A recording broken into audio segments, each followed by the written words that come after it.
라이온킹 열정의 무대를 경영하다. 헨리 발터 지역, 이정은 옮긴 21세기 북소 출판사. 일상 업무의 스트레스로 고객의 요구를 외면하고 일에 대한 애정도 잃어버린 주인공 레오. 보험회사 직원인 그는 다람쥐 쳇바퀴처럼 정체되어 돌아가는 업무, 해약률까지 낮추라는 상부의 긴급 지시에 괴로워한다. 어느 날 묘한 느낌의 노파를 만나게 된 레오는 자신의 업무에 신선한 변화를 주는 마법의 세계를 경험하게 된다. 헨리 발터 지연이 심리학자이자 사내교육 전문가, 독일 유수의 기업에서 20년 이상 교육을 전담하여 직원들의 회사생활, 일상의 업무 불만, 고민거리들을 잘 파악하고 있다. 또한 디즈니의 라이온 킹을 공연하는 함부르크의 하펜테아테에서 기업 임원 교육을 했고 이후로 하펜테아트는 큰 성공을 거두고 있다. 지금까지 책 4권을 저술했으며 그중 경영 핸드북과 모빙은 베스트셀러이자 스테디셀러로 유명하다. 이정은 옹기님, 덕성여대 동문과 졸업, 한국외국어대학교 통번역대학원 한독과 수료, 통번역 프리랜서로 활동하며 현재 국정홍보처 해외홍보원에서 근무하고 있다. 번역수로 수요일의 여자 사우나, 머네네 전차기관사, 365일 읽는 좋은 걸, 닥터 돌고래 등이 있다. 사심을 버리고 박수 소리를 듣다. 평가하지 말라. 다만 격려하라. 오늘 레오는 정말 많은 것을 배웠다. 감동을 받은 고객은 힘의 원천이라는 것과 공연을 하려면 단순히 무대만 필요한 게 아니라는 것, 관객은 늘 저 윗자리에 있다는 것을 배웠다. 일상적인 업무라도 고객의 입장에서는 낯설다는 것, 늘 반복되는 일이라도 새로운 것이 들어갈 여지는 있다는 것을 배웠다. 레오는 좋은 주말 보내라는 인사와 함께 타마샤와 헤어졌지만 다음 주에도 역시 같은 장소로 나올 건지 묻는 것을 깜빡 잊어버리고 말았다. 레오의 메모 1.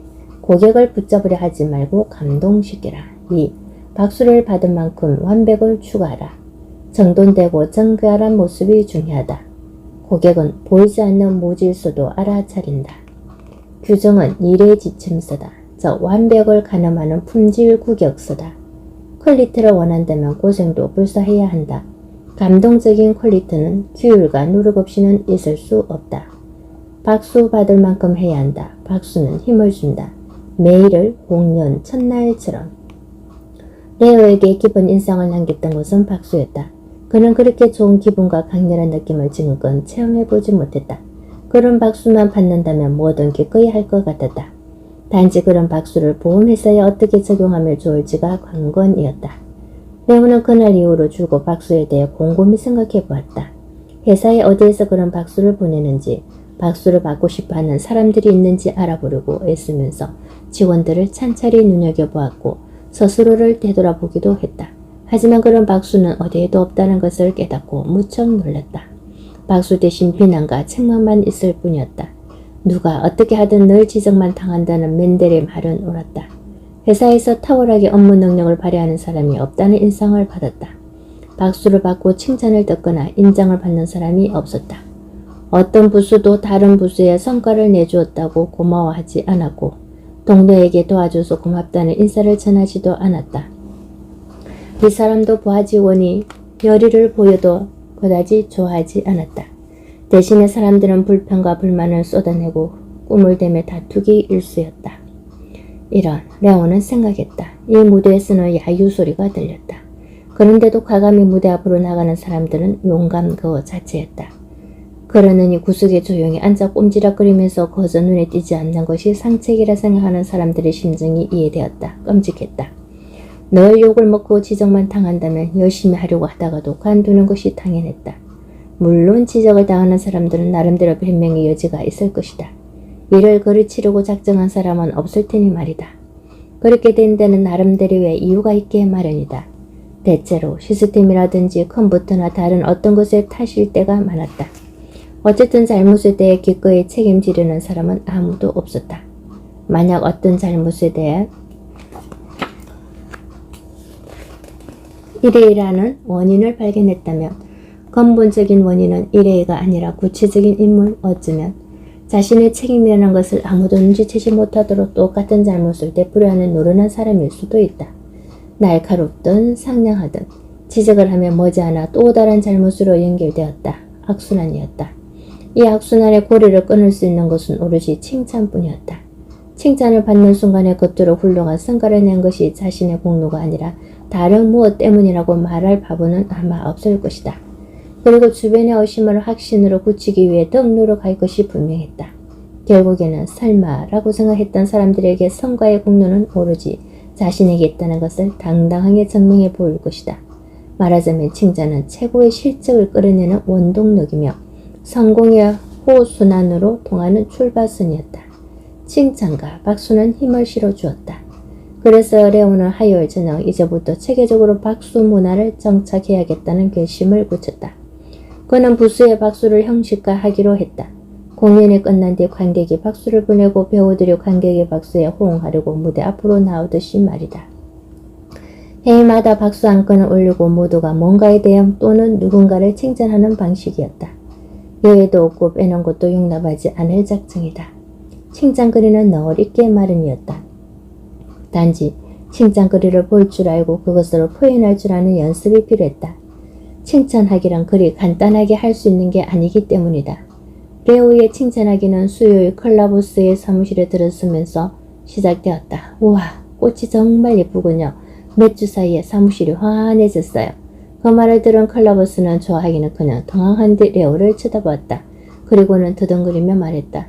죄송합니다. 사전에 여쭤봤어야 하는 건데 하지만 짐작하시는 것처럼 공금을 이용한 건 아닙니다. 순전히 제 쌈시 돈으로 산 거예요.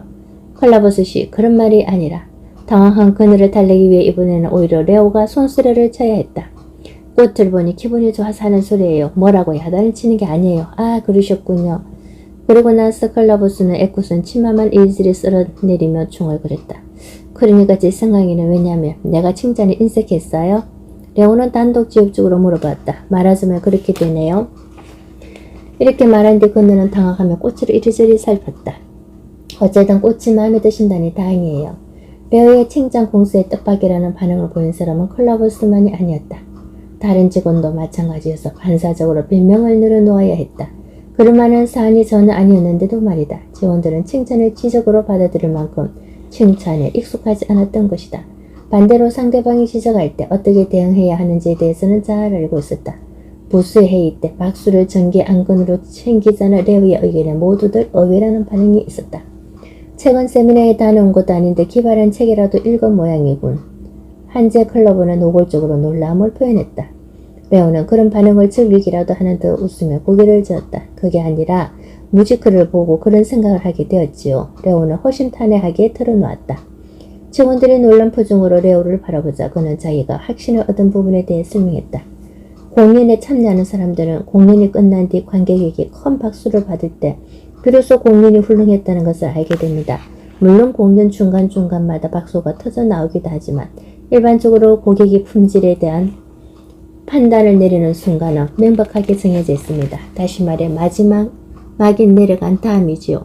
내가 우리 부스에 도입하고 싶은 것이 바로 그것입니다. 보험가입자들을 부스 회의에 데려오시려고요? 실습생으로 일하는 팀이 천진난만하게 이런 질문을 던지자 터져나오는 웃음을 참느라 여기저기서 쿡쿡하는 소리가 들렸다. 레오는 모두들 조용히 하라고 손짓하고 팀을 향해 웃어주었다. 물론 그럼에 더할 나비 없이 좋겠지만 그렇다는 뜻은 아니었습니다. 공연장에도 저녁마다 무대 위에 오르지 못해 간접적으로만 박수를 받는 사람들이 많습니다. 어쩌면 대다수라고 할 수 있지요. 우리의 경우에는 박수칠 거리를 내부에서 찾을 수밖에 없습니다. 그래도 잘 적응할 수 있을 거라고 믿습니다. 박수 릴레이는 무척 더디게 진행되었다. 우선 누가 어떤 일을 한 것에 대해 칭찬할 것인지 생각나지 않았던 것이다. 드디어 마르티나 슈탄글이 먼저 말을 꺼냈다. 저는 클라버스 씨를 칭찬하고 싶습니다. 사인이 리스트를 신속하게 진행한 점도 그렇고 무엇보다 직원의 요구사항에 맞게 리스트를 보완했습니다. 이제는 내건 중인 사람이 누구인지, 다음날 언제 사무실의 자리를 지키고 있어야 하는지를 클라버스 씨뿐만이 아니라 모든 직원이 파악할 수 있게 되었죠. 직원들은 찬성의 표시로 책상을 두드렸다. 클라버스는 그거야 당연한 것인데요 라고 들리던 발대중을 그렸지만 기쁜 표정을 감추지 못했다. 레오는 수탁을에게 발언해주고 고맙다고 말했다. 바로 그가 원했던 방향이었다. 그리고 다음번에는 이런 발언이 많아졌으면 하는 바람도 가져보았다. 5위의 레오는 실습생 팀 본 호르스트를 사무실로 불렀다. 좋은 아이디어였네. 레오가 이렇게 대화를 시작하자 팀은 어리둥절한 표정으로 물었다. 제가 언제 아이디어를 냈던가요? 물론이지. 자네는 보험가입자들의 회의에 참석시킬 건지 물었어. 정말 괜찮은 아이디어라고 생각하네. 그럼 정말로 고객들을 회의에 데려올 생각이십니까?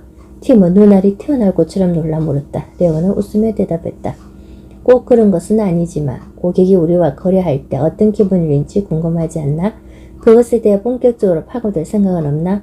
제가 해야 할 일이 구체적으로 무엇입니까?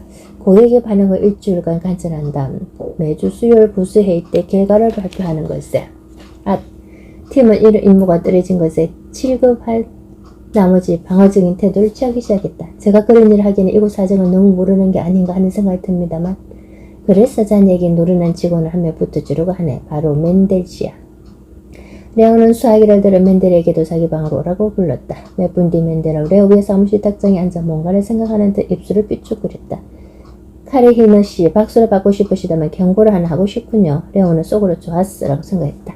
레오는 맨델이 조직의 문제점을 정확히 짚고 있지만 지금까지 그것을 말할 기회를 얻지 못했을 뿐이라고 확신했다. 그런데 그것이 아니었다. 어쩌면 맨델은 경험으로 차라리 입을 다물고 있는 편이 더 낫다고 판단했는지도 모른다. 지적하는 것이 일상이 되어버린 이곳에서 지적을 들으려는 사람이 어디 있겠는가. 해가 서쪽에서 뜰 때만 칭찬이라는 것을 하는 곳에서 말이다. 레오는 그런 분위기를 완전히 바꾸고 싶었다. 박수가 있는 곳에는 야유도 있는 법입니다. 레오는 맨델을 향해 회심의 미소를 지어보며 이렇게 덧붙였다. 물론 박수를 받으면 좋겠지요. 하지만 야유를 하는 사람이 있다면 왜 야유를 하는지 알아야겠지요. 그래야 일을 더 잘할 수 있겠고 대체 어떤 무주기를 보신 거죠? 맨델은 머리를 끄적이며 물었다. 라이온 킹.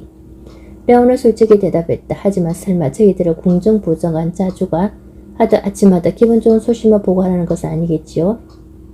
맨델은 투덜거리면서도 조카와 함께 무주기를 본 덕에 빈틈없는 대답하게 된 것을 은근히 즐기고 있었다. 레오는 그런 맨델을 보고 웃었다. 자주는 선량한 무파사에게만 그런 소식을 전했습니다. 별다른 보고거리가 없었기 때문이죠. 그렇지만 사악한 석가의 경우에는 사뭇 달랐습니다. 안 그렇던가요? 레오는 말을 마치고 자리에서 일어나며 나지막하게 덧붙였다. 부수회의에 보고할 내용은 전적으로 두 분에게 일임하겠습니다. 어쨌든 자주는 옳았고 열심히 했으면 명령에 따랐습니다. 또한 자의식이 있고 강직했지요. 레오의 계획은 비교적 단순했다. 그는 부하 직원들이 좀 더 질서와 기회를 지켜주기를 바랬다. 단지 엄중하게 문책하듯 부정적인 방식으로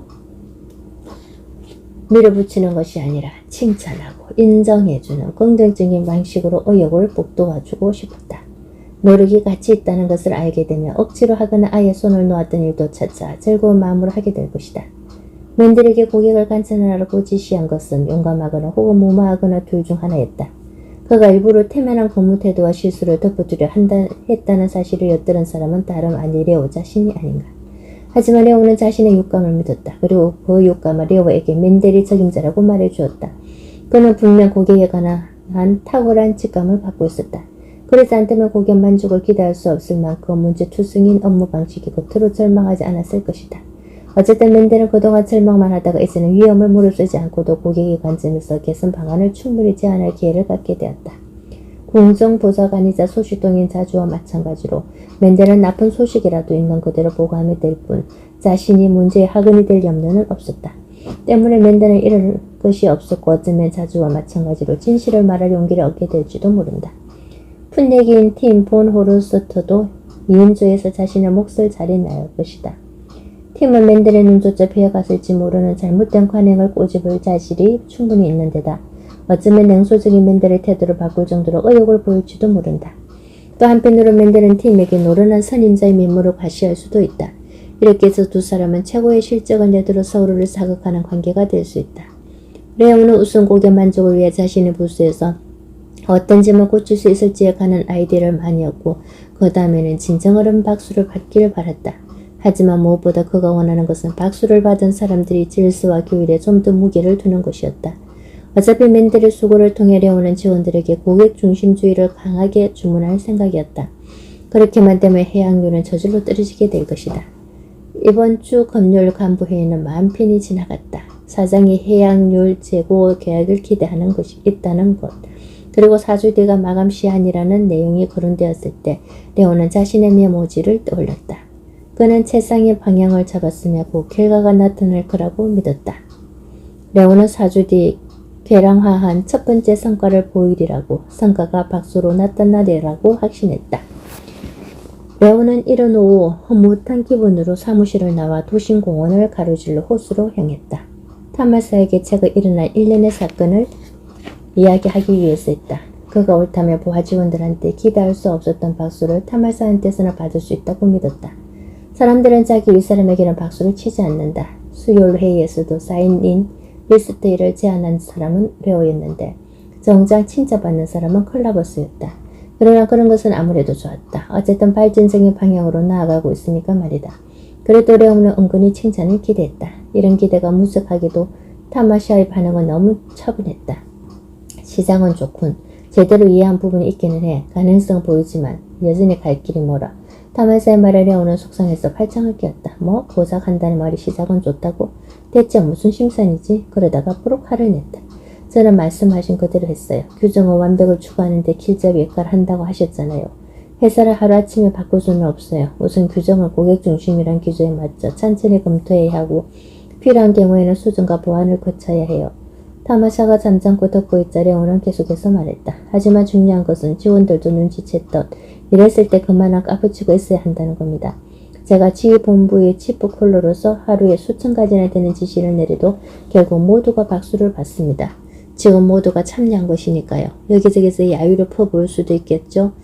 그렇다고 해도 역시 우리 모두의 몫이고요. 이야기를 마쳤을 때 타마샤가 한숨을 쉬자 이렇게 묻지 않을 수 없었다. 뭐가 잘못되었나요?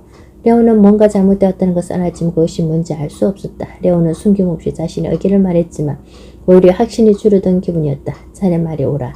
타마샤는 이렇게 말을 끝내고 또다시 숨을 크게 내쉬었다. 회사를 하루아침에 바꿀 수 없지. 게다가 자네는 방향을 제대로 잡았어. 보고 듣는 박수를 도입하겠다는 시도는 무척 고무적이야. 고객의 반응을 관찰하는 팀을 구성한 아이디어도 그렇고. 그런데요. 레오는 대체 무엇이 잘못되었는지 몰라 어리둥절했다. 그런데 문제는 자네 지휘본부의 치프콜러가 아니야. 타마샤는 입을 삐죽이며 레오가 썼던 표현을 그대로 따라했다. 어쩌면 조금 가정되는지도 모르겠네요. 레오의 인정에 타마샤는 동의하지 않고 말했다. 아니, 자네 바로 그런 뜻으로 말이야. 말했어. 물론 자네의 당근과 채찍, 전랑은 모두 무척 그럴듯하네. 성과가 바로 눈앞에 나타난 것처럼 보일지도 모르지. 하지만 대가를 주고 부하 직원들을 참리를 유도할 수 있다고 생각했다면 그건 오산이야.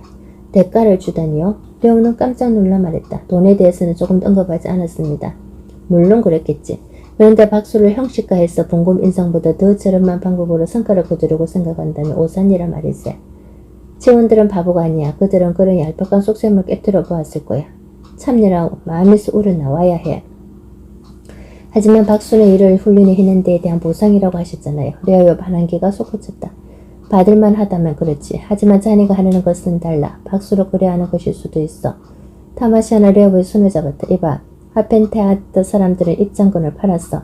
일종의 거래야. 티켓을 돈과 교환하는 거지. 그렇다고 해도 관객들은 값없이 박수를 보내네. 돈을 더 지불하고 덜 지불하고는 별개야. 알겠나? 박수는 선물이야. 선물이요? 그렇지. 박수를 시켜서 한다면 그것은 예의로 주고 받는 공허하고 헛된 짓이야. 가치가 없어. 타마샤는 레오의 손을 내려놓고 작은 돌멩이 하나를 주워들었다. 자네에게 보여주고 싶은 것이 있네. 완벽에 관한 거야. 타마샤는 작은 돌멩이를 힘껏 던졌고 레오는 호수 가운데로 빠져들어갈 것만 같았다. 그는 바싹 긴장한 채 동그랗게 퍼지는 물결을 주시했다. 그리고 이번에는 환영이 그를 어디로 데려갈 것인지 기대하며 숨을 죽였다. 놀랍게도 레오는 무대 뒤가 아닌 객석에 고 순식간에 무대 장면 속으로 빨려 들어갔다. 스카가 어린 조카 신발을 핵국으로 유인해 핑계거리를 떼고 그곳에 혼자 내버려 두는 장면이었다. 아무것도 모르는 어린 사자 신발은 어르렁 소리를 연습하면서 삼촌의 약속한 깜짝 소리를 기다리고 있었다. 핵국 저 위에 숨어있던 음흉한 하이에나들은 무방비 상태의 신발을 주둥이로 찢어버릴 수도 있었지만 스카의 계획은 그보다 더 악랄한 것이었다. 신바의 울음소리는 핵국을 울렸고 놀란 영양대가 핵국 아래로 내달리기 시작했다. 신바 역시 살기 위해 힘껏 달렸다. 길을 울리는 영양대의 발굽소리와 땅이 흔들리는 것은 암묵파사와 그의 보좌관 자주는 위험한 상황이 발생했음을 감지하고 서둘러 신바가 있는 쪽으로 향했다. 그들은 그 위험에 처한 신발을 발견했다. 신발은 썩은 나무가지 위로 힘차게 뛰어올랐지만 힘이 다해가고 있었다. 못바사는 맞은편에서 달려오는 영양대에 맞서 아들을 구하기 위해 앞으로 나아갔다. 마침내 신발을 절벽 위에 내려다 놓는 데 성공했지만 정작 자신은 영양대 속으로 밀려 들어가고 말았다. 못바사는 사력을 다해 가파른 암벽을 기어 올라갔다. 절벽 아래로는 힘껏 사나워진 영양대가 발굽을 구르며 지나가고 있었다. 그때 엄룡한 동생 석하가 나타나 사자왕을 절벽 아래로 밀어뜨렸다. 신발은 영양대가 휩쓰고 지나가 항우지에서 아버지를 찾아 헤매다가 죽어있는 못바사를 발견했다. 아빠, 아빠, 아빠. 그 순간 돌이 물속으로 붕덩 빠지고 레오는 해코기 아닌 도신공원 타마샤 옆에 앉아있었다. 감동적이군요. 두 분 봐도 감동은 여전해요. 레오는 침을 꿀꿀 삼키며 말했다. 저 장면을 공연할 때 무대 세터 뒤가 어떨지 상상이 되나? 타마샤가 물었다. 레오는 다시 한번 그 장면을 내면의 눈으로 훑어보고는 무대 장비가 어떻게 움직일 것인가에 생각을 집중했다. 하지만 눈을 뗄 수 없을 만큼 긴장되는 순간이라 좀처럼 상상이 되지 않았다. 레오는 한동안 침묵하고 있다가 말문을 열었다. 조명 효과를 많이 살렸을 것 같네요. 물론 일꾼을 배우며 무용수들이 무대를 종횡무진하며 영양무리를 표현했을 테고 리듬에 맞춰서 결국 타면사가 끼어들었다. 그래요. 리듬에 맞춰서 배경음악과 오케스트라 그리고 합창단의 노랫소리가 그 장면에서 최고조에 달하지요. 하이에나들이 숨어서 지켜보고 있는 혁곡이며 신바가 매달리는 나무와 못바사가 기어 올라갔던 절벽도 있고요. 그러니 무대 기술자들의 손놀림이 바빠졌겠군요. 그리고 레오는 한동안 생각에 잠겼다. 추락 장면은 번쩍거리는 조명 효과를 통해 연출했겠군요. 못바사가 실제로 추락하는 것은 아닐 테니 와이어에 매달려 있었겠죠. 그 와이어가 언제 어디에 연결되었는지 알 길은 없지만 그때 비로소 레오의 머리에 콜레의 존재가 떠올랐다. 불과 몇 분 동안의 협곡 장면을 위해 콜레는 동시다발적으로 지시를 내렸을 것이다. 엄냥 기사들 역시 무대의 이쪽저쪽에 들리는 대사와 외침을 담아내느라 눈코 뜰 새 없이 움직였을 것이다. 대단하군요. 레오는 놀라움을 끄림낌 없이 드러냈다. 저 장면이 완벽하게 진행된다는 게 어떤 건지 이제 상상이 되나? 타마사가 묻자 레오는 어깨를 으쓱거리며 말했다. 거저 짐작만 하는 거죠. 철두철미하며 상상을 초월하는군요. 그런 철두철미하며 어떻게 가능했다고 생각하나? 타마사는 레오의 입에서 어떤 대답이 나올지 궁금해하며 이렇게 물었다. 레오는 다시 어깨를 으쓱거려 보였다. 콜레는 하는 일이 너무 많아요. 아마 저 장면에 대한 규정이 별도로 있거나 컴퓨터를 이용해 완전 자동화할 수도 있겠군요. 맞아요. 그게 해법이 될 수 있겠네요. 웬만하면 컴퓨터를 통해 자동으로 움직이게 하는 게 말이에요. 무엇보다 추락 장면처럼 복잡한 장면에는 당연히 기계를 이용하겠죠.